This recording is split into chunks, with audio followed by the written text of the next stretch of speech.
मेरा नाम संजय कुमार है। मेरा 2013 में शादी पूजा कुमारी के साथ हुआ। उस समय से शादी हुआ पहले दिन से जो है हमारे साथ मारपीट के मामला चल रहा है। वो लड़की जबरन हमको मारपीट करती थी, हमारे फैमिली के साथ मारपीट करती थी। फिर भी जो है 2017 तक ये मामला चला। 2017 में घर छोड़ के हमारा चली गई।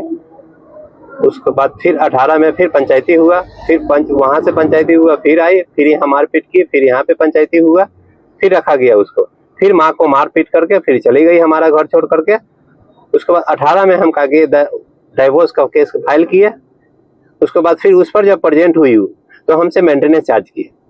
रहने की कोई मांग नहीं की, हमसे मेंटेनेंस चार्ज की, मेंटेनेंस मांगे। उसके बाद फिर 19 में जो है वो हम पर दहेज प्रथा के केस किए। दहेज प्रथा के बाद जो है दोनों केस चलता रहा है।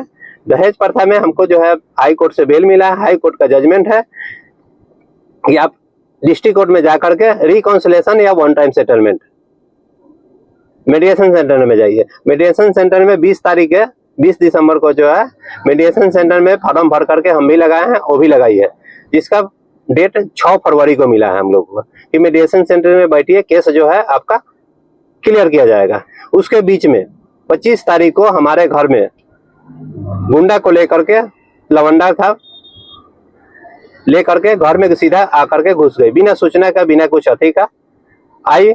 उसके बाद जब हम घर में आए, वहां पे जैसे पहुंच रहे हैं घर पे, तो देख रहे हैं कि यहाँ पे हम कहे कि देखिए आप लोग किस हिसाब से आए हैं। तो उतना के बाद हमको माँ बहन का गाली देना शुरू कर दिया। हम दोनों में जो है भाषा भाषी हुआ। गाली जब माँ बहन को देने लगा, फिर हम कहा कि धक्का दे करके उस लड़की को घर से बाहर दे दिए। हमारी गलती है कि हमने उसको धक्का दिया। हमको जो नहीं करना चाहिए एक महिला के साथ, जिसके लिए हम क्षमा चाहते हैं सभी समाज से या उस लड़की से हम माफी मांगते हैं। उसमें हमारी कोई अति में आवेश में आकर के हम कर दिए। उसके बाद फिर लोग आए हैं, वहां पे बैठे, कुछ बातचीत हुआ। हम कहे देखिए या तो पंच से फैसला होगा, नहीं तो कोर्ट के फैसला होगा। कोर्ट का कानून का हम सबका सम्मान करते हैं, इसलिए कोर्ट का फैसला होगा। जो जजमेंट होगा वो रहेगी, यहाँ पे रहे या जहाँ पे रहे, जो कोर्ट का जजमेंट होगा उसके हिसाब से रहेगी। फिर शाम में 5:30 बज गया। जब 5:30 बज गया तो हम लोग बोले कि ठीक है जाइए आप लोग। तो उसी बीच में क्या हुआ कि जो है चेतन कुमार विद्यानंद राय, उसका बेटा है, विद्यानंद राय का बेटा, राहुल कुमार अवधेश राय का बेटा है, जो आया। उसके बाद जो है वहां से उसको ऑर्डर मिला कि मारो इसको। उसके बाद हमको पटक करके मारा गया। उसमें हमारे घर में घुस करके हमको मारा। उस दिन के बाद से जो है हमको पूरा नाक से खून आया। देखिए अभी भी जो है हमको दिखाई दे रहा है कि यहाँ पे पूरा फूला हुआ है और क्लियर ये दिख रहा है कि हमको मार करके किस तरह से अधिक किया गया। फिर जा करके हम जो है पारू हॉस्पिटल में गए। पारू हॉस्पिटल में जाके चेकअप करा, नाक से हमको ब्लड बंद नहीं हो रहा था। फिर वहां से रेफर कर दिया गया। हम मुजफ्फरपुर मेडिकल में गए, मेडिकल में इलाज करवा रहे हैं। हमको आंख से देखने में प्रॉब्लम हो रहा है और अभी भी दाग हमारे पास ऐसी है। फिर भी जबरन जो है वो लोग जबरदस्ती हमारे घर के सामने, जो हमारा घर नहीं है, वो घर भाई का है हमारा।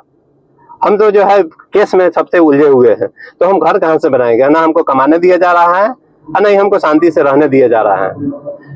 वो घर भाई का है। उस घर को जो है भाई ने स्कूल पर्पज से या किस पर्पज से बनाया था, स्कूल पर्पज से, किसी कारणवश नहीं खोलने दिया। तो वो अपने घर में सिर्फ हमको, माँ बाप रहती थी दोनों घर में, तो वो रहने देने के लिए हमको वहां पे जगह मिला।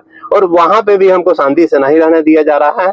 आप लोग से हम रिक्वेस्ट करते हैं कि हमको जो है जजमेंट मिले। कोर्ट का जो है जजमेंट आने तक वेट करे। लोग वहां पे हमारे उस घर के सामने, जो घर हमारा है ही नहीं, माँ बाप का जो घर है वही घर में हमारा हक होगा ना, कि भाई के घर में हमारा हक कैसे हो सकता है? जहाँ पे हमारा घर है, जहाँ पे शादी हुआ था, अगर वहां पे टेंट गिराती, चाहे कुछ करती, तभी भी वो हम उसमें हमारा हक था। इसमें तो हमारा कोई हक ही नहीं है। जहाँ पे वो लोग टेंट गिरा करके और धरना प्रदर्शन कर रहा है, गुंडा बुला करके वहां पे जो है जबरदस्ती जबरन वहां से कह रहा है कि घर में तुम रखो। तो ये कल होकर अगर कुछ भी होता है तो उसका जिम्मेदार कौन होगा? हम थाना पटवारी से रिक्वेस्ट करते हैं, प्रशासन से रिक्वेस्ट करते हैं कि हमको जजमेंट मिले और कोर्ट का जो है जजमेंट तक जो है अति करे। हम माफी चाहते हैं सभी लोगों से।